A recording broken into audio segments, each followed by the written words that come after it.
bags of cash to the Railroad Teamsters Union workers. Denver, the city of Denver, Colorado, has given out bug-out bags to their citizens as part of, quote, National Preparedness Month. And this is being reported by KDVR in Denver, Colorado. There's an event being held from 10 a.m. to 2 p.m. on Saturday. It's going to get people ready to respond to emergencies. And they're going to provide free emergency bug-out bags to anyone in attendance. And this is called the Denver Ready Preparedness Program, which is part of the National Preparedness Month movement. Whatever that is, we'll take a look at that website too. That ought to be interesting. That's at denvergov.org, and under there is the Denver Ready Preparedness Program. The goal is to strengthen our community resilience, says the website, through quick educational classes, both virtual and in person, which last anywhere from 20 minutes to 1 hour. And they're giving these little, half-hour classes basically to teach people how to get ready. Hey, Denver, I'd be happy to teach one of those for you if you dare. I'll come in and get people ready. First thing I tell people, get the heck out of Denver. I mean, they're handing out bug-out bags. Doesn't that imply that you need to leave the city, probably? So anyway, these bags, and I'm not sure what they contain, these bags are going to, quote, help residents increase their emergency preparedness, which will improve people's overall resilience should they encounter an emergency or a disaster, said the Denver Office of Emergency Management Executive Director Matthew Mueller. Okay, good job, Matthew. What's in the bags? Huh? What's in the bags? Is there a bag of cash anywhere in there? People gonna need cash to get out of Denver. What do you suppose they have in there? Probably like toothpicks, like bandages. It's like, I don't know, one of those little folding space blankets or something, Probably mostly useless stuff. Oh, look, a little container of dental floss. Isn't that nice? Don't neglect oral care in an emergency. So I found that they have one of these classes they're offering is called Build a Kit training class. They're teaching people how to build, bug-out bags, basically. Now, they don't list what's in these bags, but there's a photo offered here, and if you zoom in on the photo, which I'm trying to do, I see a roll of toilet paper. Good thinking. I see some bottled water. Gotta have bottled water. I don't see a water filter. By the way, I see a little container, little soap thing, and looks like some towels. And maybe a couple of trash bags. And then maybe a flashlight. Yeah, I'm pretty sure I'm looking at a flashlight. Kind of hard to tell. But, a bug-out bag for you and me, folks, if I open a bug-out bag that I would be willing to call a bug-out bag, like, number one, I expect to find a Glock in there. I want a Glock. I want a laser red dot sight. A laser designator and a red dot sight. I want spare magazines, and I want expanding ballistic bullets in those magazines. Like, that's a bug-out bag. That's the start of a bug-out bag. I want a topo map. I want a compass. I want a satellite phone, right? The government's bug-out bag is basically something for them to hand you to say, good luck, go off and die. Like, here, die with extra toilet paper. Whereas a bug-out bag for you and I would be like, we're going to survive the zombie apocalypse here. If you look deep enough in that bag, there's a flamethrower in there with extra fuel, by the way, in case you need to either roast zombies or start a campfire. Either way, it'll work. Hey, look, even deeper in this Health Ranger approved bug-out bag, there's a set of level 3A++++ ballistic plates and a chest rig and a folding AR-15, but it's in 300 blackout with expanding tip ballistic rounds and about 5 spare magazines that fit in the chest rig, and a tourniquet and blood stop gauze, actually a couple of tourniquets, emergency medical shears, right? This kind of stuff. Oh yeah, and a night vision monocular, or maybe a thermal scope. There we go. Now we're talking bug out bags. So I guess the question is, how far do you want to make it when bugging out from Denver? If you want to bug out and just barely get to the suburbs, then take the official kit with you.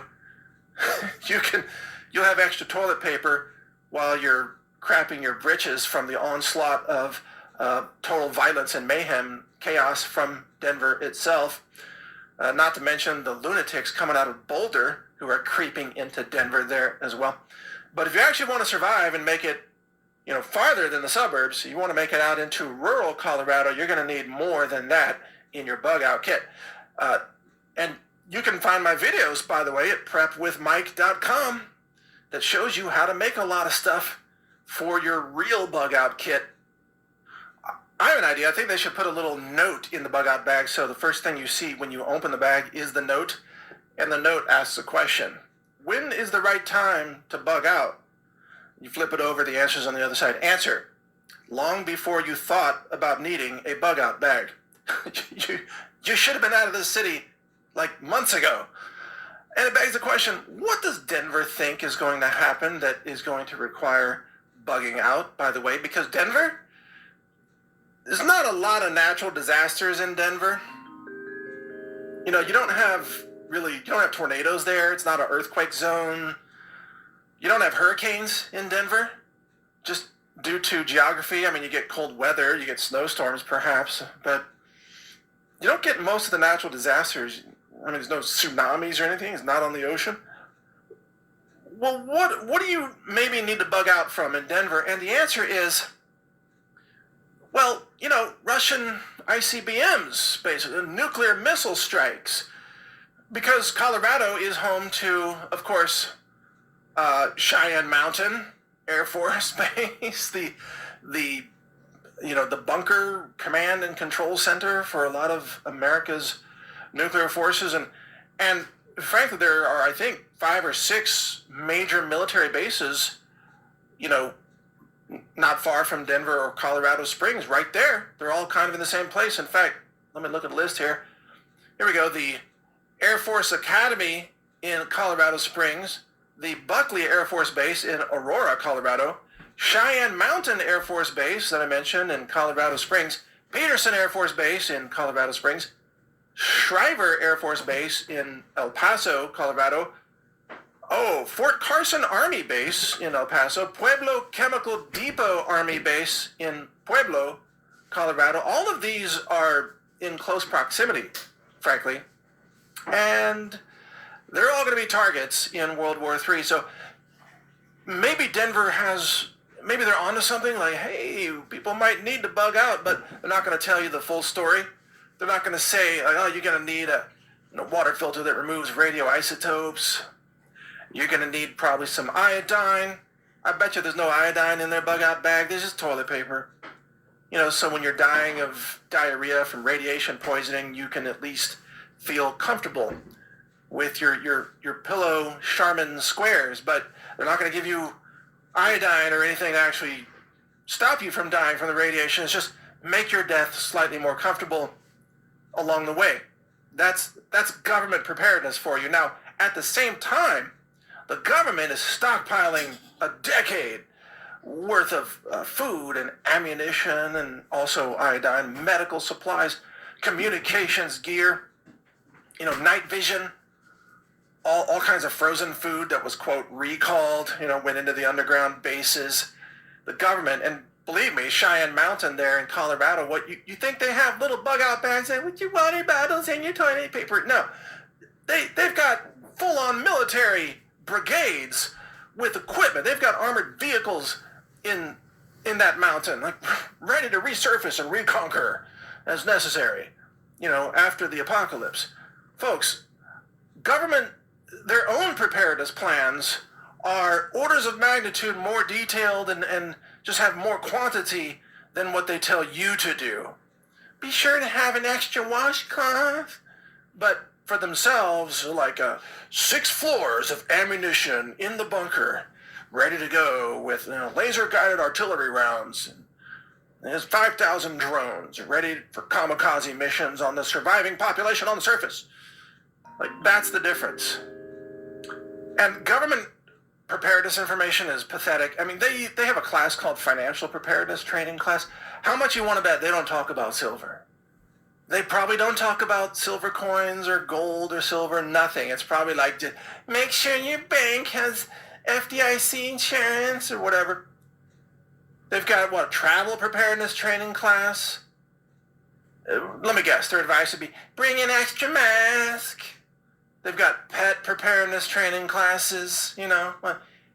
Have an extra leash for your pet. I mean, this is survival for people who are going to die, basically, is what this is. Let's just call it that. Survival classes for people who aren't really going to survive. Welcome to Denver. You probably won't make it out of here, but at least you'll have a better chance than the people in Los Angeles, or Chicago for that matter. I mean, if they even had a class in Los Angeles, they wouldn't even call it, preparedness. It would just be like, sign up and die.